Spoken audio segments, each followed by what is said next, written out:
Rich dad poor dad के author Robert Kiyosaki कहते हैं बैंक्स आर फॉर लूजर्स, यानी जो लोग बैंक्स को सिर्फ पैसा संभाल कर रखने का एक सोर्स समझते हैं वो हमेशा पुअर और मिडिल क्लास में रह जाते हैं। वहीं रिच लोग अपना पैसा बैंक्स में न रखकर कई ऐसी जगहों पर ऐसे एसेट्स में लगाते हैं जहां से उन्हें सिर्फ सेफ्टी नहीं बल्कि ट्रू वेल्थ मिलती है। रॉबर्ट के मुताबिक अगर आप एक सोडा कैन को जमीन में गाड़ो और फिर 5 साल बाद उस सोडा कैन को निकालो तो वो आपको वैसी की वैसी मिलेगी, पर उसके अंदर का सोडा इतना खराब हो चुका होगा कि आप उसका कहीं यूज नहीं कर पाओगे। ठीक उसी तरह जब आप बैंक्स में पैसा डालते हो तो आप एक सोडा कैन को मिट्टी में डाल रहे हो, यानी 5 साल बाद या 10 साल बाद जब आप उन पैसों को निकालोगे तो वो होंगे तो पैसे ही, पर उनकी वैल्यू कुछ भी नहीं। और यही सबसे बड़ी चीज है जो दुनिया के टॉप 10% लोगों को पता है, इसलिए वो बैंक्स में लिमिटेड पैसा रखकर बाकी सारा पैसा ऐसे एसेट बिल्ड करने में लगा देते हैं, या यूं कहें कि इन 8 ऐसे एसेट्स में लगाते हैं जहां पे उनको जीवन भर, यहाँ तक कि जीवन के बाद भी कैश फ्लो मिलता रहता है। पर नॉर्मल मिडिल क्लास लोगों के लिए बैंक्स ही सब कुछ है। आरबीआई के एक रिसेंट डेटा के मुताबिक इंडिया में इन्फ्लेशन का एवरेज रेट 6.5% है, जो आने वाले समय में 7 से 8% तक पहुंच सकता है। ऐसे में क्या बैंक्स में अपनी जिंदगी भर की कमाई रखना सेफ है? रिच माइंडसेट वाले लोग रिस्क कभी नहीं लेते, इसलिए वो अपना कमाए हुए पैसों को अलग अलग जगह इन्वेस्ट कर देते हैं। रॉबर्ट कियोसाकी खुद कहते हैं कि पैसिव इनकम देने वाले जितने ज्यादा एसेट आपके पास होंगे आप उतने ही अमीर बनते जाओगे। तो आज मैं आपको 8 ऐसे एसेट बताने वाला हूँ जहाँ आप अपना पैसा लगाकर अपने लिए हमेशा के लिए कैश फ्लो जनरेट कर सकते हैं। तो सबसे पहला एसेट आता है द कैश। थोड़ी हैरानी हुई होगी राइट, यार अभी इसने तो बोला कि कैश मत रखो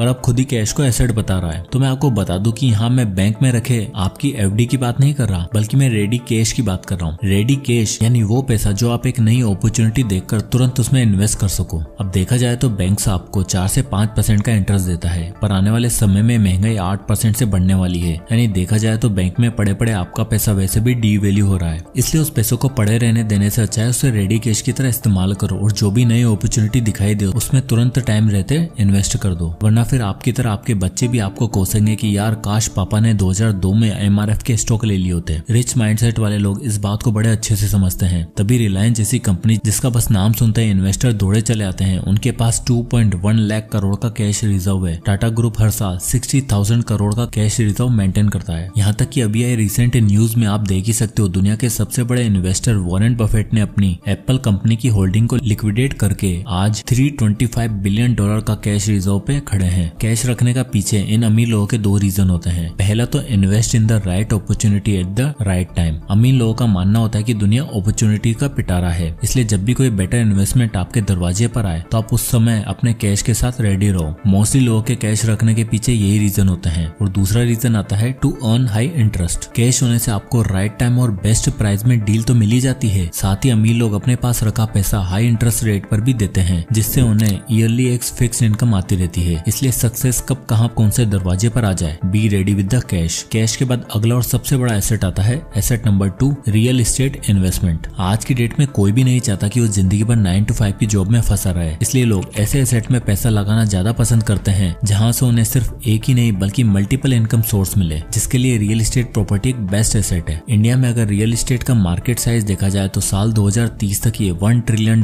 टच करने वाला है, और इस समय हमारी टोटल जीडीपी का 13% अकेला रियल एस्टेट सेक्टर से ही कंट्रीब्यूट होता है। ऐसा इसलिए क्योंकि आने वाले सालों में भले ही जॉब्स खत्म हो जाए, महंगाई कितनी भी बढ़ जाए, पर लोगों को घरों की डिमांड तो हमेशा रहेगी, और साथ ही अर्बनाइजेशन की वजह से बिजनेस भी खुलेंगे। यानी ये इकलौता ऐसा एसेट है जिसमें आज से 50 साल पहले भी जम के कमाई थी और अगले 100 सालों बाद भी रहेगी। साथ ही पॉपुलेशन बढ़ने से इंडिया में कमर्शियल, रेजिडेंशियल और रेंटल स्पेस की डिमांड भी काफी बढ़ रही है। और इकोनॉमिक टाइम्स की एक रिपोर्ट कहती है कि अगले 10 सालों में इंडिया में रियल एस्टेट सेक्टर 18.7% के एनुअल CAGR से बढ़ने वाला है। यानी अगर आप आज की डेट में 20 लाख रुपए का एक फ्लैट खरीद लो तो हो सकता है 5 साल बाद उसकी वैल्यू कंपाउंड होकर 40 लाख भी हो जाए। यानी इन्वेस्टमेंट हमेशा मार्केट इन्फ्लेशन से एक कदम आगे चलेगा। साथ ही एक रियल एस्टेट प्रॉपर्टी आपको एक अच्छा खासा रेंटल यील्ड भी ऑफर करती है। अगर आप 30 लाख की कोई प्रॉपर्टी खरीद कर उसे रेंट पर लगाते हो और महीने का 20 से 25 हजार रेंट से कमाते हो तो साल का आपको 3 लाख रुपए की रेंटल इनकम मिलने लग जाती है। यानी एक साथ 2 फायदे, एक तो लैंड वैल्यू एप्रिसिएशन और दूसरा एक regular source of rental income. यानी कुल मिलाकर बैंक में पैसा जमा करने से अच्छा है invest in real estate. Asset number 3, stocks. Real estate और कैश के अलावा जो एसेट आपको सच में ट्रू वेल्थ के दर्शन करवा सकता है, साथ ही इन्फ्लेशन को भी बीट करके आपके पैसों को कंपाउंड करा सकता है, वो है स्टॉक्स। इंडिया में इस समय टोटल 6000 से भी ज्यादा कंपनी लिस्टेड है और आए दिन कई नई कंपनीज अपने IPO लॉन्च करके पब्लिक से इन्वेस्टमेंट अट्रैक्ट इफेक्ट करती हैं। यहाँ तक कि कई ऐसे स्टॉक्स हैं जिन्होंने पिछले कुछ समय में बम्पर ग्रोथ करी है और इन्वेस्टर को 100 गुना से ज्यादा तक का रिटर्न दिया है। हाल ही में पॉपुलर हुआ एलसीड इन्वेस्टमेंट का ये स्टॉक्स 3 रुपए से 2,36,000 रुपए तक रीच कर गया और एक दिन में इसने 67,000 गुना रिटर्न दिए हैं। तो स्टॉक एक ऐसा एसेट है जो आपको अलाउ करता है कि आप किसी भी पब्लिक ट्रेडेड बिजनेस का कुछ हिस्सा या कुछ परसेंटेज ओन करो और जैसे जैसे बिजनेस बड़ा होता है वैसे वैसे आपकी इन्वेस्टमेंट भी इंक्रीज होती है। अब 6000 से ज्यादा कंपनीज में कौन सा स्टॉक अच्छा है ये चूज करना बहुत मुश्किल है, पर अगर आप स्टॉक को इंडस्ट्री वाइड डिवाइड करोगे तो आप जानोगे कि पिछले 20 सालों में इंडिया में कौन कौन से सेक्टर बूम हुए हैं, जैसे IT, health care, FMCG, energy और इंफ्रास्ट्रक्चर। ये कुछ ऐसे सेक्टर्स हैं जो पिछले 20 सालों में ट्रेंड में है और अगले आने वाले 10-12 सालों में भी बूम करेंगे। अब बस आपको क्या करना है, आप एक बजट के हिसाब से इन सेक्टर्स का बेस्ट स्टॉक पिक करो और उसमें इन्वेस्ट करो। और अब इसमें इन्वेस्ट करने के 2 तरीके हैं। पहला लमसम, यानी एक साथ हेवी अमाउंट इन्वेस्ट किया जाए और बाकी का काम मार्केट पर छोड़ दिया जाए। इसमें आप देख ही सकते हो आपको कैपिटल एप्रिसिएशन के साथ साथ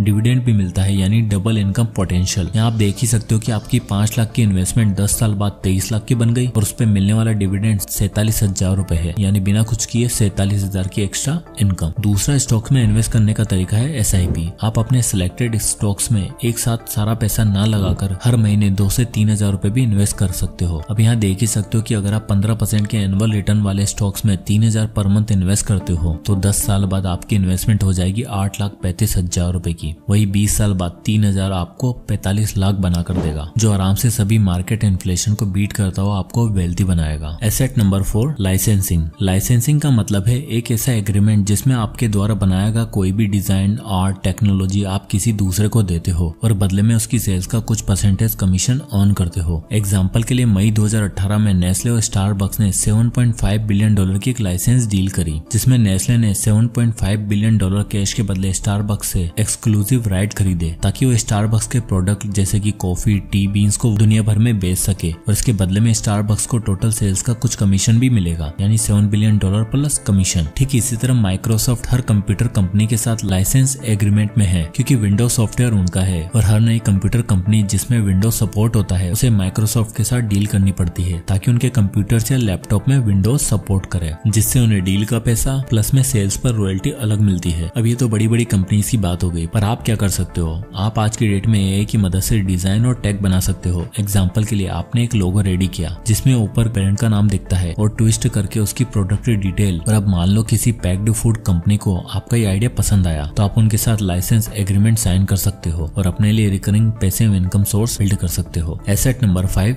इंटेलेक्चुअल प्रॉपर्टी। दोस्तों, इंटेलेक्चुअल प्रॉपर्टी का मतलब है आपकी खुद की क्रिएशन और उस क्रिएशन पे आपके राइट्स। इंटेलेक्चुअल प्रॉपर्टी में आपका कंटेंट, आपके पॉडकास्ट, आपका कोई भी क्रिएशन और उस क्रिएशन से जुड़े आपके फॉलोअर्स आपका सबसे बड़ा एसेट साबित हो सकता है। मुझे यहाँ बताने की जरूरत नहीं है कि इंडिया में लोगों ने पॉडकास्ट बनाकर कितना कितना पैसा कमा लिया है और फेम का क्या लेवल अचीव कर लिया है। ठीक इसी तरह बड़े बड़े क्रिएटर्स ने अपना जेनरिक और ओरिजिनल कंटेंट बनाकर अपने लिए बड़ी बड़ी कंपनियां खरीद ली हैं। अब अगर आपको भी ये IP का फायदा चाहिए तो आपके लिए एक बेस्ट चीज हो सकती है ई-बुक। कहते हैं भारत के हर एक हाथ में कई कहानियां और कई किस्से छुपे हैं जिन्हें कभी सामने आने का मौका ही नहीं मिला। ऐसे में अगर आपके पास राइटिंग की कला है तो आप ई-बुक लिखकर पब्लिश कर सकते हो। ई-बुक आज की डेट में सबसे ज्यादा ट्रेंड कर रही है। 2024 में ई-बुक इंडस्ट्री का मार्केट साइज $17.20 बिलियन है और रिपोर्ट के अकॉर्डिंग ये बिजनेस 2029 तक बढ़कर $22 बिलियन का होने वाला है। क्योंकि देखो, आज ना चाहते हुए भी हर तरह की जनरेशन फोन और कंप्यूटर पर एडिक्टिव हो चुकी है। सभी को ऑनलाइन और इंटरनेट के मीडियम से कंटेंट कंज्यूम करना है। लोगों को आज की डेट में बुक्स लेकर घूमना अच्छा नहीं लगता, इसलिए वो फोन्स और टैब्स में ही बुक्स रीड करते हैं। और तो और सबसे बड़ी चीज, ई बुक सबके लिए कॉस्ट इफेक्टिव होती है, फिर चाहे वो क्रिएटर हो या यूजर। और आपकी क्रिएट की हुई ई बुक पर आपका कॉपीराइट होता है, यानी वो आपकी इंटेलेक्चुअल क्रिएशन होती है। इसलिए अगर उसका यूज करके लोग कुछ भी क्रिएट करेंगे तो आपको रॉयल्टी के रूप में इनकम मिलेगी। इसलिए बस आपको क्या करना है, आपको एक सिलेक्टिव नीश पर कंटेंट लिखना है, फिर उसे अच्छे फॉर्मेट्स और डिजाइन देने हैं ताकि अट्रैक्टिव लगे। और तो और अगर आप खुद लिख नहीं पा रहे हो या फिर डिजाइन नहीं कर पा रहे हो तो ऐसे बहुत से AI टूल हैं जो आपको ई बुक्स क्रिएट करके एडिट करके दे देंगे। फिर इन्हें Amazon Kindle, अपनी ई बुक, Google Play जैसी जगहों पर आप बेच सकते हो और अपने लिए एक passive income generating asset build कर सकते हो। Asset number 6, renting. अब अगला जो एसेट है वो है रेंट। रियल एस्टेट वाला नहीं, बल्कि आपके पास पड़े रिसोर्सेज का रेंट। भारत के अक्सर घरों में कई ऐसी चीजें, कई ऐसी इक्विपमेंट्स होती हैं जो कभी कभार यूज होती हैं। किसी के घर में 2 गाड़ियां हैं, किसी के घर में एक स्टूडियो सेटअप है जो आज तक इस्तेमाल नहीं हुआ, किसी के घर में PCs और लैपटॉप है लेकिन वो खुद एक ऑफिस का लैपटॉप के अलावा कुछ यूज नहीं करते। और अगर आपके पास कोई इक्विपमेंट है, कोई कोई ऐसी चीज है जो दूसरों का काम आसान कर सकती है, उसे रेंट पर देकर आप अपने लिए रेंटल इनकम कमा सकते हो। एग्जाम्पल के कार और बाइक जैसी चीजों को आप ओला उबर के प्लेटफॉर्म के जरिए रेंट आउट कर सकते हो, जहाँ पर आप ड्राइवर रखकर अपनी अनयूज्ड कार का यूज करके पैसा कमा सकते हो। ठीक उसी तरह रैपिडो जैसे प्लेटफॉर्म पर आप अपने 2 व्हीलर को रेंट करके मंथली रेंटल इनकम निकाल सकते हो। और तो और अगर आपके पास कोई इक्विपमेंट है, जैसे गेमिंग पीसी का स्टूडियो सेटअप है या एक्स्ट्रा लैपटॉप है, तो आप इन्हें बाहर रेंट पर देकर मंथली एक ठीक ठाक पैसा भी कमा सकते हो। Asset number 7, patent and trademark. Business दुनिया में पेटेंट और ट्रेडमार्क एक बहुत ही इंपॉर्टेंट रोल प्ले करते हैं। 1995 में जब अजय भट्ट इंटेल कंपनी के साथ काम कर रहे थे, तब उनको यूएसबी का आइडिया मिला। दरअसल उनकी वाइफ जब अपनी बेटी का स्कूल प्रोजेक्ट तैयार कर रही थी, तब लेटर प्रिंट करवाने में उन्हें बहुत दिक्कत आ रही थी। तब उन्हें एक केबल डिवाइस बनाया जो वर्ल्ड लेवल पर कंप्यूटर्स को जोड़ने का इकलौता डिवाइस बना। आज की डेट में अजय भट्ट के नाम टोटल 130 पेटेंट्स हैं, जो उनके लिए एक लेगेसी एसेट बन चुका है। जैसे पेटेंट आपके इन्वेंशन को प्रोटेक्ट करता है, ठीक उसी तरह ट्रेडमार्क आपके सिंबल्स, वर्ड और फ्रेसेस को प्रोटेक्ट करता है। आज इस कॉम्पिटिटिव बिजनेस दुनिया में स्कैम्स और फ्रॉड के चांसेस बहुत ही तेजी से बढ़ रहे हैं। ऐसे में हमारे लिए बहुत जरूरी हो जाता है कि हम अपने ब्रांड को, अपने लोगों को प्रोटेक्ट करने के लिए ट्रेडमार्क का सही यूज करें। जैसे नाइकी के सिंबल का ट्रेडमार्क है, ऐसे ही एक कंपनी का प्रोडक्ट है जिसकी टैगलाइन है कभी कुछ ना करके देखो, जिसके दम पर ये लोग ट्रेड करते हैं और ज्यादा से ज्यादा कस्टमर तक पहुंच पाते हैं। चलो जरा आप भी कमेंट करके बताओ ये किसकी टैगलाइन है। Asset number 8, unique rights, emerging economies. अगला एसेट है यूनिक राइट, यानी किसी स्पेशल जगह का स्पेशल सोइल या कोई स्पेशल प्रोडक्ट, और किसी भी ऐसी कंट्री में जहां इन्वेस्ट करना आसान हो, वो एक इमर्जिंग इकोनॉमी हो। इमर्जिंग इकोनॉमी मतलब ऐसी कंट्री जो ऑलरेडी ट्रांजिशन फेज में आ चुकी है, जैसे कि यहाँ टेक्नोलॉजी डेवलप्ड है, रियल एस्टेट बूम कर रहा है, टूरिस्ट स्पॉट बढ़ रहे हैं, लोगों का फुटफॉल बढ़ रहा है, अपॉर्चुनिटीज भी बढ़ रही हैं। एग्जांपल के लिए थाईलैंड और इंडोनेशिया। इस डेटा के अकॉर्डिंग आप देख ही सकते हो कि लास्ट ईयर बाली में टोटल 5.27 मिलियन विजिटर आए हैं और हमेशा से ये एक अच्छा टूरिस्ट स्पॉट रहा है, क्योंकि यहाँ कुछ ऐसी स्पेशलिटीज और ट्रेंड्स हैं जो इस दुनिया में और कहीं नहीं। और सिर्फ बाली नहीं, बल्कि इन इमर्जिंग कंट्री में कई ऐसी जगह हैं जहाँ इन्वेस्टमेंट करना काफी सस्ता है। लाइक अगर आपको इंडोनेशिया के आउटस्कर्ट में रियल एस्टेट प्रॉपर्टी बाय करनी है, तो आपको $10,000 यानी मात्र 8 लाख रुपए से शुरुआत मिल जाएगी। और महंगी से महंगी प्रॉपर्टी जैसे कि विला या अपार्टमेंट आपको 50 लाख के अंदर मिल जाएगा, जो आपके लिए एक बहुत बड़ा एसेट साबित हो सकता है। और यहाँ पे इन्वेस्ट करना इसलिए भी आसान है क्योंकि इनकी करेंसी हमारी करेंसी के मुकाबले कमजोर है, बट रिटर्न अमेजिंग है। और तो रियल एस्टेट के अलावा आप इन इमर्जिंग कंट्री के बिजनेस में भी इन्वेस्ट कर सकते हो, जो हेवी फुटफॉल होने की वजह से आपको अल्टीमेट वेल्थ बना के